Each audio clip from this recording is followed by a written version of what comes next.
அந்த கள்ளழகர் வந்தார் பாத்தீங்களா, மதுரையில கள்ளழகர் வந்து வைகை ஆத்துல இறங்கிட்டு போனதுக்கு அப்புறம் அந்த வைகை ஆத்துல கள்ளழகர்லாம் போயிட்டு வந்தோம்னா நேரா போவார் திருமாலிருஞ்சோலைங்கிற பழமுதிர் சோலைக்கு போனோடனே அந்த பட்டர் இருப்பார், கள்ளழகர் கோயில் பட்டர் கைகாலெல்லாம் புடிச்சு விடுவார். கைகாலெல்லாம் வலிக்குதா, இவ்வளவு தூரம் எல்லாம் அதுக்கு கீழே எல்லாம் சொல்றாங்க, என்னடா சிலைக்கு போய் எல்லாம் பண்றாங்க, சிலைக்கு போய் எல்லாம் பண்றாங்க. ஒண்ணு சொல்லட்டுமா, எப்போ நல்லா வார்த்தையை கவனிக்கணும்.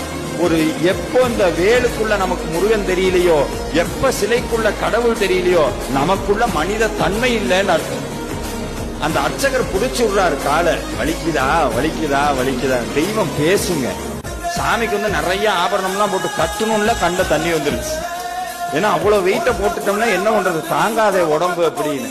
இந்த ஏக்கம் வந்துருச்சுன்னு வைங்க, உள்ளுக்குள்ள உருகிட்டோம்னு வைங்க, இந்த கண்ணீர் ஒரு சொட்டு வரும்போது நம்மளுடைய குடும்பத்தில் இருக்கவங்க கை வந்து கண்ணீரை துடைக்கிறதுக்கு முன்னாடி 12 கை வந்து கண்ணீரை துடைச்சிடும். நான் இருக்கேன், கவலைப்படாத.